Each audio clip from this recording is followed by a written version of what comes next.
Hello everyone, हामी चाहिँ आज बिजनेस स्ट्याटिस्टिक्सको first chapter introduction to statistics सुरु गर्न गइरहेछौँ र यो चाहिँ हाम्रो बीबीएस बीबीएहरूको लागि चाहिँ जे होस् रिफरेन्सको रूपमा काम गर्न सक्छ। उहाँहरूलाई यसले धेरै हेल्प गर्छ है।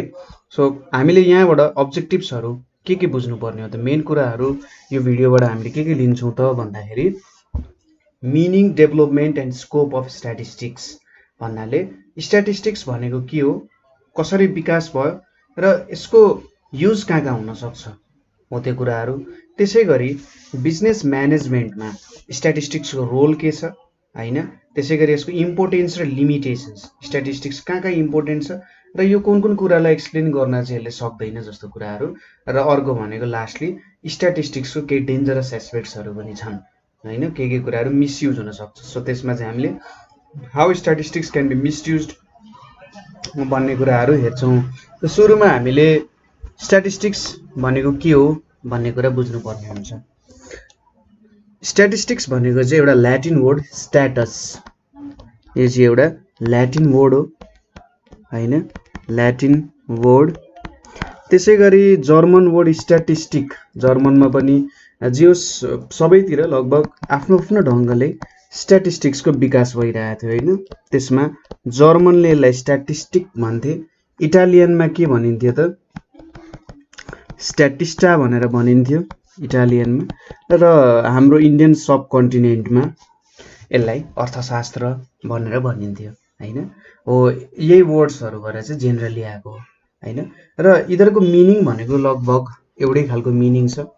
यो सबैले एउटा के मिनिङ जनाउँछ भन्दाखेरि एउटा कुनै पनि देश भूभागको पोलिटिकल स्टेट, ठिक छ, यो पुरानो एउटा डेफिनेसन भयो हैन। एउटा पोलिटिकल स्टेट कुनै पनि नेसनको अथवा कुनै पनि जियोग्राफिकल रिजनको, कुनै पनि भूभागको एउटा पोलिटिकल स्टेट अथवा कुनै पनि प्रोभिन्स प्रान्तको के त बारेमा बताउँथ्यो। अब यहाँ पोलिटिकल स्टेट भन्नाले कुनै देशको राजनीतिक अवस्था, कुनै भूभागको, कुनै प्रान्तको राजनीतिक अवस्था भनेर भनिरहेको छैन हैन। को पावरमा छ, को पावरमा छैन हो त्यस्तो कुरा बुझाउने होइन। अब त्यो कुरा त कसैलाई पनि थाहा हुँदैन, को पावरमा छ को पावरमा छैन भन्ने कुरा त अझैसम्म हामीले छुट्याउन पनि सकेका छैनौँ हैन। यसले एउटा पोलिटिकल स्टेट भनेर के जनाउँछ त भन्दाखेरि जेनरली यो पोलिटिकल स्टेटले चाहिँ कुनै पनि इन्फर्मेसन, यसले के को इन्फर्मेसन दिन्छ, एउटा इन्फर्मेसन दिन्छ। त्यो इन्फर्मेसनले चाहिँ के को इन्फर्मेसन दिन्छ भन्दा पपुलेसनको इन्फर्मेसन दिन्छ।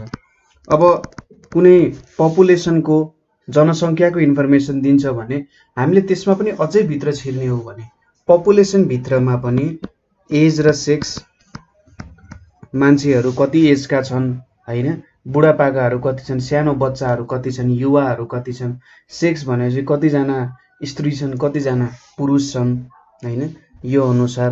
त्यसै गरी पर क्यापिटा इन्कम, कति इन्कम छ त, प्रत्येक वर्ष एकजना मान्छेले कति इन्कम कमाउँछ, त्यस्तो कुराहरू। साक्षरताको रेट, लिट्रेसी रेटको कुराहरू आउँछ।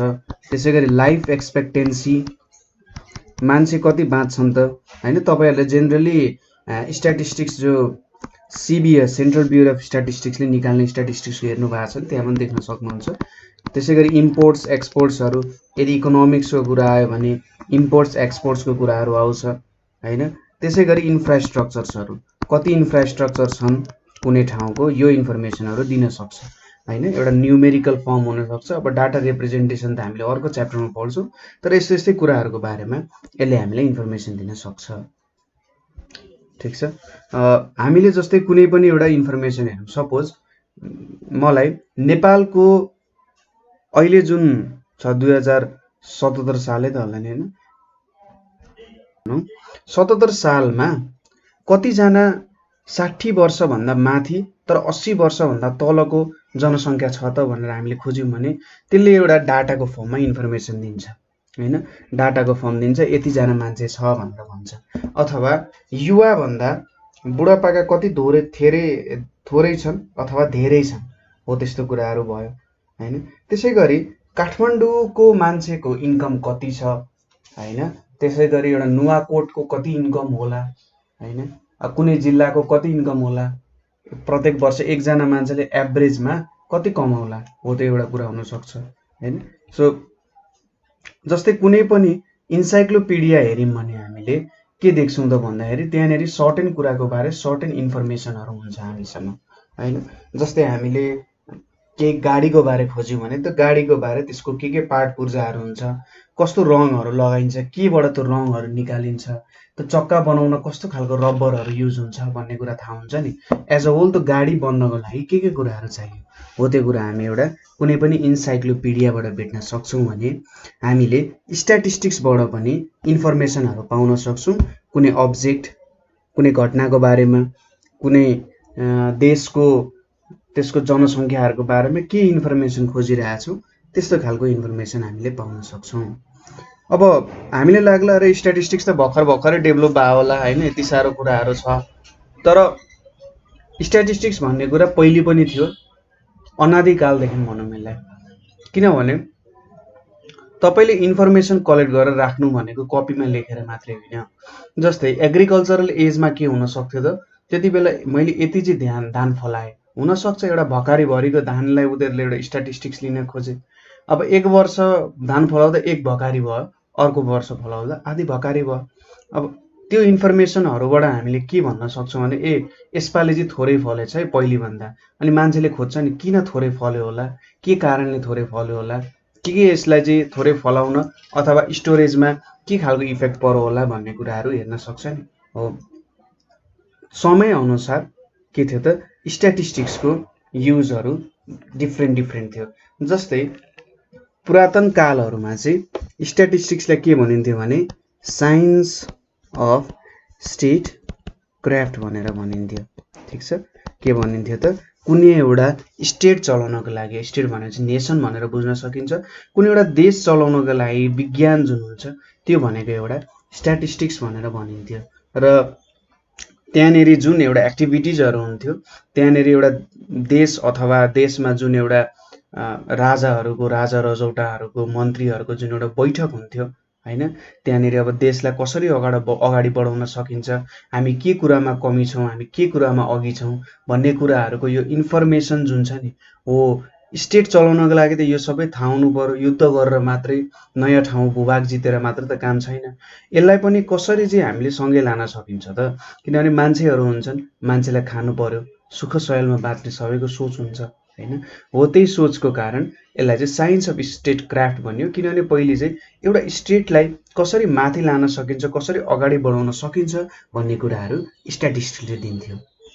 र त्यो बेलामा कसरी स्ट्याटिस्टिक्सको युज हुन्थ्यो जेनरली भन्दाखेरि त्यति बेला गभर्मेन्टले रेकर्डहरू राख्थ्यो, पपुलेसनको रेकर्ड राख्थ्यो, आफ्नो देशको रेकर्ड राख्थ्यो, पपुलेसनको कति बर्थ भयो, कति डेथ भयो, कति अन्न उब्जनी भयो, क्रप यिल्ड भयो होइन।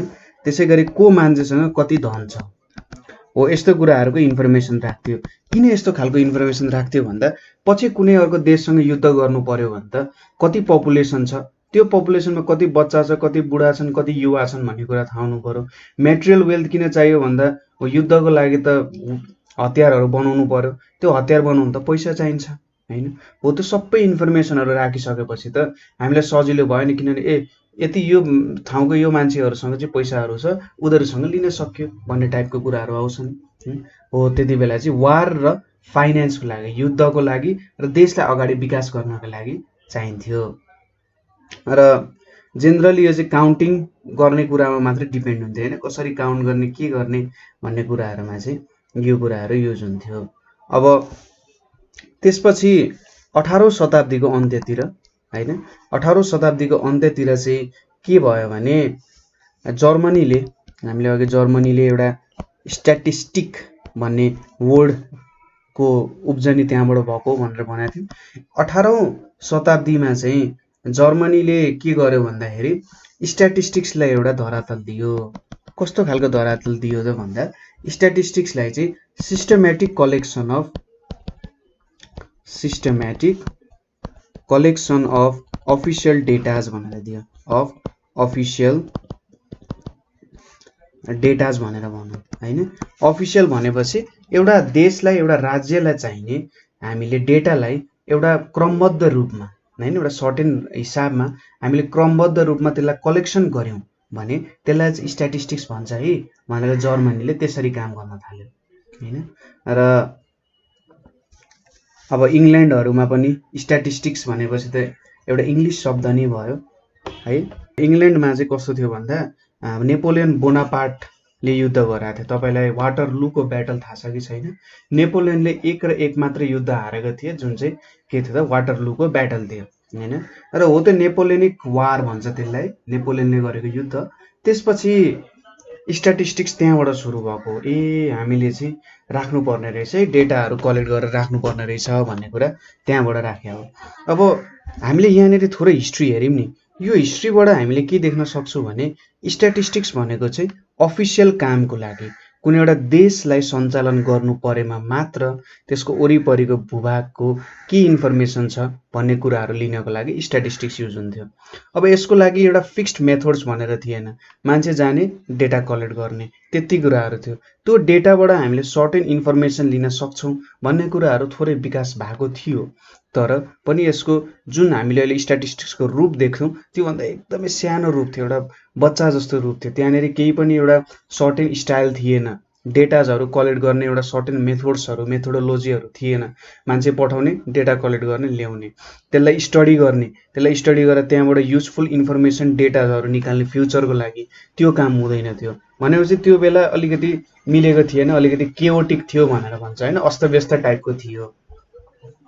त्यसैगरी स्ट्याटिस्टिक्सको युज यसरी अफिसियल डेटामा मात्रै नभएर यो चाहिँ हाम्रो खगोल विज्ञानमा हेभनली बडीजहरुको बारेमा स्टडी गर्नको लागि पनि युज हुन्थ्यो हैन। तपाईले अब ज्योतिष विद्या भनेर सुन्नु भएको छ, एस्ट्रोलोजी। यो एस्ट्रोलोजीमा पनि स्ट्याटिस्टिक्सको धेरै युज हुन्छ हैन। स्ट्याटिस्टिक्सको युज भएर ज्योतिषहरुले के गर्छन् त, यो ग्रह यो पोजिसनमा यहाँ ठाउँमा पुग्यो भने अथवा यो ग्रहले अर्को ग्रहलाई यसरी काट्न गयो भने त्यति बेला तपाईको भविष्य चाहिँ यस्तो हुन्छ है। त्यति बेला तपाईको जुन पास्ट थियो त्यो पास्ट के भएर आएको भन्दा त्यति बेला यो ग्रहले यसरी यसलाई काटेर यो पोजिसनमा थियो र उले यही एउटा स्ट्याटिस्टिक्सकै क्याल्कुलेसन युज गरेर तपाईको भविष्य पनि बताउने काम गर्छ हैन। सो स्ट्याटिस्टिक्स भनेको चाहिँ एस्ट्रोलोजी, एस्ट्रोलोजर्सहरुले ज्योतिषविदहरुले ज्योतिष शास्त्रको अध्ययनको लागि पनि युज गर्थे। र त्यो ज्योतिष शास्त्र यति एक्युरेट थियो कि तिनीहरुले कहिले ग्रहण लाग्छ, कहिले सूर्य ग्रहण लाग्छ, कहिले चन्द्र ग्रहण लाग्छ, कहिले विभिन्न अरु कुराहरु हुन्छ, कहिले कुनै पुच्छ्रे तारा झर्छ हैन, हो त्यस्तो सबै कुराहरु बताउन सक्थे। अनि चाहिँ त्यो कुराहरु एक्युरेट छ भने सायद हाम्रो भविष्यको सम्बन्धी जुन इन्फर्मेसन दिन्छ त्यसमा नि केही एक्युरेसी छ कि भनेर चाहिँ सोच्नु बाध्य हुन्छ। म चाहिँ आफू त्यस्तो बाध्य हुन्छु। एकजना मान्छे थिए टाइको ब्राने भन्ने, टाइको ब्राने हैन। म अलिकति हिस्ट्रीको बारेमै कुरा गरे। टाइको ब्रानेले चाहिँ के गराएको थियो भन्दा 1601 सम्म बाँचेका थिए तिनी, 1554 देखि। अब तिनलाई चाहिँ हेभनली बडीजहरुको बारेमा हैन, जुन हाम्रो आकाशमाथिको जुन पिण्डहरु हुन्छ त्यो पिण्डहरुको बारेमा तिनले स्टडी गरेका थिए। र त्यो स्टडी गरेर तिनले सायद पृथ्वी चाहिँ सूर्यको वरिपरि घुम्छ भनेका थिए। र त्यो समयमा चर्चको अलिकति धेरै नै दबदबा थियो। त्यो दबदबामा चाहिँ टाइको ब्रानेलाई चाहिँ जलाइएको पनि थियो हैन। तिनलाई चाहिँ वीरगति नै प्राप्त भएको त्यो बेलामा। विज्ञानका सायद एउटा तिनी मार्टियरकै रूपमा गन्न सकिन्छन्, किनभने त्यो समयमा यो भनेको भगवानको वाक्य हो, यो भगवानको वाक्यलाई काट्न सकिन्न भन्ने टाइपको कुराहरु थियो। र टाइको ब्रानेले चाहिँ त्यो भन्दा एगेन्स्टमा भने र तिनलाई चाहिँ त्यो बेलामा जलाइएको थियो हैन। अब त्यसैगरी एकजना जोहान ग्रन्ट भन्ने मान्छे छन्, क्याप्टेन जन ग्राउन्ट भन्ने मान्छेले चाहिँ के गरे भन्दा statistics of birth and death हैन, बर्थ र डेथ सम्बन्धी तिनले स्टडी गरे है। र कतिजना मान्छेको मृत्यु दर कति हुन्छ हैन, कतिजना जन्म दर कति छ भन्ने कुराहरु तिनले स्टडी गरे है। पहिलोचोटी एउटा सिस्टमेटिक स्टडी तिनले गरे र तिनलाई चाहिँ फादर अफ भाइटल स्ट्याटिस्टिक्स भनेर पनि भनिन्छ है। यो कुरा याद गर्नु होला, फादर अफ भाइटल स्ट्याटिस्टिक्स। कहिलेकाहीँ कलेजमा क्विज प्रोग्राम भयो भने यस्तो एक्जाम्पलहरु आइराख्न सक्छ, को हो त फादर अफ भाइटल स्ट्याटिस्टिक्स भनेर सोधिन सक्छ। त्यसैगरी एकजना एडमन्ड हेली भन्ने मान्छे छन्। अब हेलीको एउटा कहानी के छ भन्दाखेरि तिनी चाहिँ हेलिज कमेट एउटा सायद 72-76 वर्ष 72 हो कि 76 त्यस्तै बिचको कुनै इयरमा एकचोटि देखिने होइन, भनौँ न 75 वर्षमा एकचोटि देखिने एउटा पुच्छ्रे तारा पनि तिनकै नाममा छ, हेलिज कमेट भनेर भनिन्छ त्यसलाई है। तिनले चाहिँ स्ट्याटिस्टिक्समा पनि काम गरेका छन्, विज्ञानमा मात्रै होइन स्ट्याटिस्टिक्समा पनि तिनले धेरै काम गरेका छन्। तिनले चाहिँ के गरे त भन्दा first life table giving expectation of life. अब यो कुरा बुझ्नुभयो कि भएन? लाइफ एट इज एज, यसले भन्न खोजेको के गर्यो भन्दाखेरि एडमन्ड हेलीले म नलेखिकन पनि भन्न सक्छु। एडमन्ड हेलीले चाहिँ के गरे त भन्दा तिनले त्यो समयमा चाहिँ एउटा टेबल बनायो। त्यो टेबलमा तिनले कस्तो खालको डिटेल इन्फर्मेसन राख्यो भने तिनले अब सबै एउटा के गर्यो भन्दा आफ्नो ठाउँ अथवा देशको सबैको लाइफ एक्सपेक्टेन्सी हेरे। सायद अब तिनले 1 देखि 100 सम्मकै एजसम्मको हेरे र 1 देखि 100 सम्मको एज हेरेर तिनले एउटा लाइफ टेबल बनाए। यो लाइफ टेबलमा चाहिँ तिनले के गरे भन्दा प्रत्येक एज ग्रुपको मान्छेहरू जेनरली कति बाँचिरहेछन् त भन्ने कुराहरू हेरे तिनले। सायद त्यो समयमा अब मान्छेहरू रोगी थिए होला, योदेखि यति समयको मान्छे चाहिँ यति रोग लाग्यो भने त्यति बेला मर्यो होइन, र त्यो कुराहरू चाहिँ तिनले डिटेलली त्यो कुरामा लेखे, लाइफ टेबलमा यो सबै कुराहरू चाहिँ लेखे होइन। र यो एउटा के भयो त खतरा टेबल जस्तो भयो होइन। त्यो बेलामा लाइफ एक्सपेक्टेन्सी जेनरली कति छ त भनेर सबै एज ग्रुपको मान्छेको बनाउनु भनेर त सानो कुरा होइन, त्यसको लागि कति धेरै डाटा कलेक्सनहरू गर्नु पर्यो होला, कति ठाउँ हिँड्नु पर्यो होला होइन। ठिक छ, त्यो कुराहरू आयो र तिनले एक्लै पनि गरेका थिएनन्, त्यो कुराहरू धेरैजना मिलेर गरेको थिए। क्रास्पर न्युमेन होइन, र क्रास्पर न्युमेनले चाहिँ बर्थ रेकर्डहरू हेरेका थिए, डेथ रेकर्डहरू ब्रेस्लो भन्ने मान्छेले गरेका थिए। त्यसै गरी एकजना विलियम पेटी भन्ने मान्छे चाहिँ ब्रिटेनमा धेरै काम भएको थियो, ब्रिटेनमा धेरै काम भएको थियो यस सम्बन्धी। विलियम पेटीले चाहिँ के बनायो त मोर्टालिटी टेबल्स। मोर्टालिटी भनेपछि चाहिँ बच्चाको मृत्यु दर सम्बन्धी टेबल बनाए र लाइफ एक्सपेक्टेन्सी पनि क्यालकुलेट गरे तिनले। धेरै एज ग्रुपको कति लाइफ एक्सपेक्टेन्सी हुन्छ होला भन्ने कुराहरू पनि तिनले क्यालकुलेट गरे। अब यहाँसम्म त डाटा कलेक्ट गर्ने इन्फर्मेसन लिने मात्रै कुराहरू आयो, तर त्यसपछि एकजना याकोब बर्नुले, अब ज्याकोब भन्न नि मिल्यो, यिनी चाहिँ सायद फ्रेन्च थियो होला, Yakob बर्नुले law of large numbers भन्ने एउटा थ्योरी निकाले। ठिक छ, र यो थ्योरी हामीले पछि स्टडी पनि गर्छौँ यसको बारेमा होइन। हामीले एकदम एउटा थ्योरम छ सेन्ट्रल लिमिट थ्योरम भनेर छ, सायद यो सेन्ट्रल लिमिट थ्योरममा चाहिँ यसको युज एकदमै धेरै युज हुन जान्छ।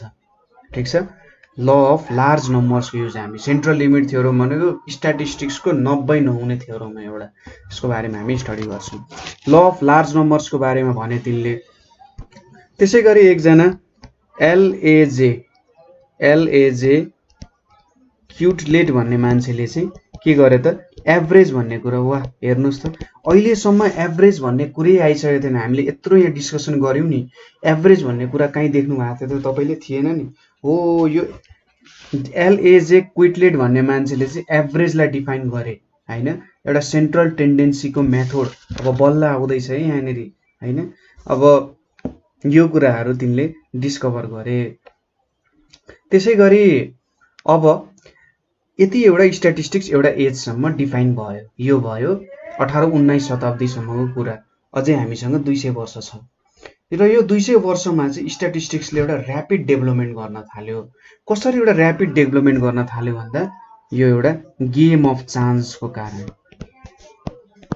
गेम अफ चान्स होइन, गेम अफ चान्स भनेपछि जुन हाम्रो जुवा तासहरू हुन्छ नि, जुवा तासमा के हुन्छ त तपाईँले जित्ने हार्ने फिक्स हुँदैन, तर के हुनसक्छ एउटा प्रोबेबिलिटी हुनसक्छ होइन। तपाईँले जित्न सक्नु होला भनिन्छ नि, हार्न नि सक्नुहुन्छ तर जित्न नि सक्नुहुन्छ।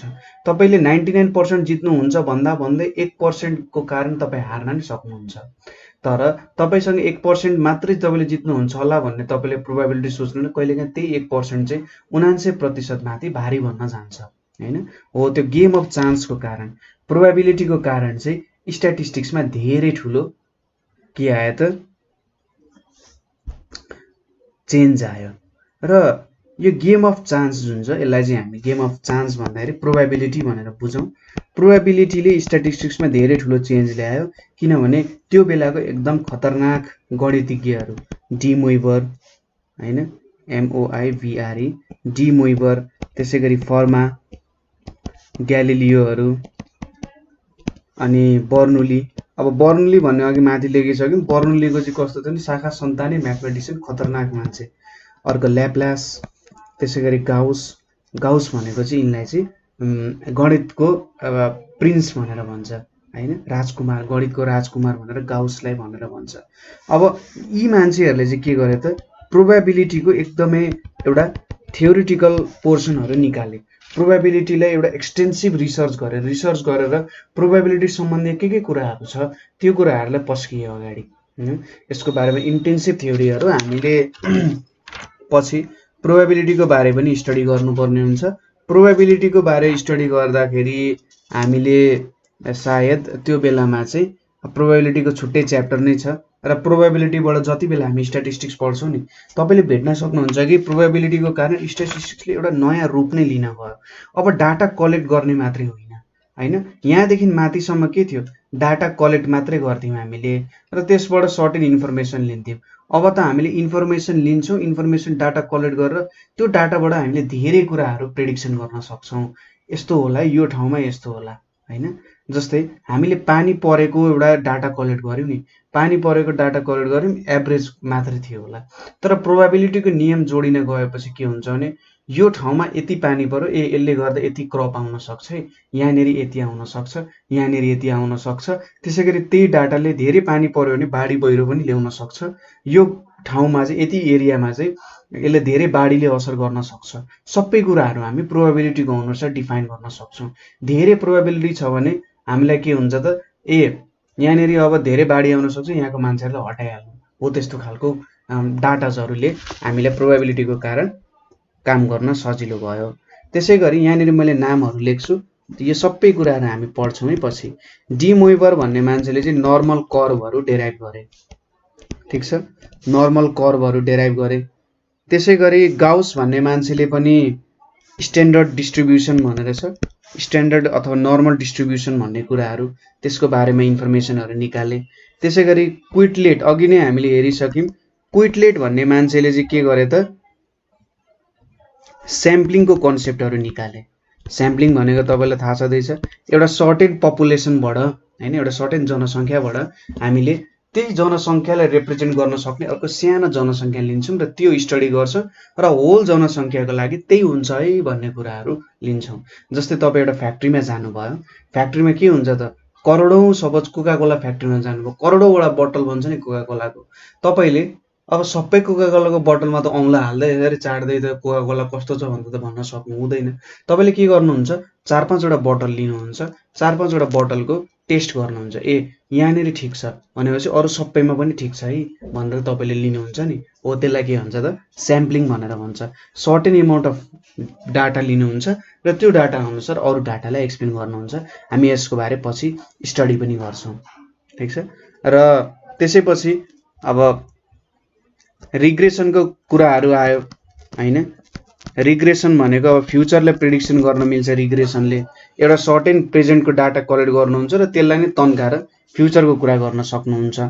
त्यसपछि कार्ल पियर्सनले के बनाए त, कार्ल पियर्सनले चाहिँ कोरिलेसन कोफिसिएन्टहरू निकाले। कुनै पनि 2 or more than 2 भेरिएबल्स छ, त्यो भेरिएबल्सहरू सम्बन्धी हामीले के रिलेसन छ कसरी निकाल्न सक्छौँ भन्ने कुराहरू। त्यसैगरी काई स्क्वायर टेस्ट, यसको बारे पनि हामी पढ्छौँ। काई स्क्वायर टेस्टहरूको बारेमा कुरा गरे हैन। गुडनेस अफ फिटको बारे कुरा गरे। त्यसैगरी फिसर भन्ने मान्छे छन् एकजना, फिसर भन्नेले चाहिँ के डेभलप गर्यो भन्दा एस्टिमेसन कसरी गर्ने, इन्डेक्स नम्बर के हो त्यस्तो कुराहरू निकाले हैन।